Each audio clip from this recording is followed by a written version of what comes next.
questions have all been answered. What now?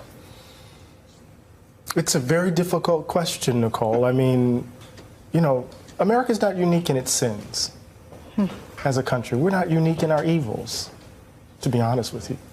I think where we may be singular is our refusal to acknowledge them and the legends and myths we tell about our inherent, you know, goodness to hide and cover and conceal so that we can maintain a kind of willful ignorance that protects our innocence. See, the thing is that when the Tea Party was happening, we were saying, pundits, oh, it's just about economic populism. It's not about race. When people knew, social scientists were already writing that what was driving the Tea Party were anxieties about demographic shifts, that the country was changing, that they were seeing these racially ambiguous babies on Cheerios commercials, that the country wasn't quite feeling like it was a white nation anymore. And people were screaming from the top of their lungs, yo, this is not just simply economic populism. This is the ugly underbelly of the country. See, the thing is this, and I'll say this and I'll take the hit on it. There are communities that have had to bear the brunt of America confronting, white Americans confronting the danger of their innocence. And it happens every generation. So somehow we have to kind of, oh my God, is this who we are? And just again, here's another generation of babies. Think about it, a 2-year-old had his bones broken by 2 parents trying to shield him from being killed. A woman who has been married to this man for as long as I've been on the planet almost, lost her husband. For what? And so what we know is that the country has been playing politics for a long time on this hatred. We know this. So it's easy for us to place it all on Donald Trump's shoulders. It's easy for us to place Pittsburgh on his shoulders. It's easy for me to place Charlottesville on his shoulders. It's easy for us to place El Paso on his shoulders. This is us. And if we're going to get past this, we can't blame it on him. He's a manifestation of the ugliness that's in us.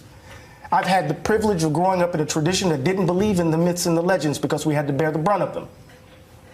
Either we're going to change, Nicole, or we're going to do this again and again, and babies are going to have to grow up without mothers and fathers, uncles and aunts, friends, while we're trying to convince white folk to finally leave behind a history that will maybe, or embrace a history that might set them free from being white. Finally. What else? Lord help us. See? I can't follow that. Please. But first of all, that was beautifully said. But I want to just supplement that a tiny bit because you're spot on. I've thought a lot about this one story in the wake of this. It's a story that takes place in 2009. It's a political story. It's not a racial or cultural one, and it involves one of the earlier controversies of the Obama administration. It says a lot to me about where we are now, which is back then, the Department of Homeland Security under Janet Napolitano put out a study. The study said, warning, there's a rise in right-wing extremism and white nationalism. Now, the study was relatively non-controversial. If you looked at it, there was data-driven and whatnot. What was interesting, though, was what happened in the aftermath, which was a huge uproar among Republicans, accusations of bias within the DHS, and most importantly for this conversation, the Obama administration backed down. They apologized. And the reason I think this is an important data point in this story is that we do not structurally have the institutions or the willpower to confront these things. If we back down in face of backlash when the data's on our side, we're not going to be able to deal with this stuff. If we have a Congress that has to depend on one person in the Senate to bring legislation to the floor in order to get gun control legislation passed, we do not have the structures to handle these types of issues. Now, that might not be, our complete history, maybe down the road that we can get through this.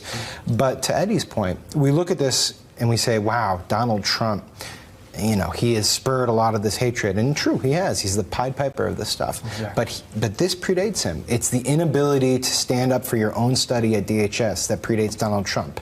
It's the rise of the Tea Party not calling out what it really was. That predates Donald Trump.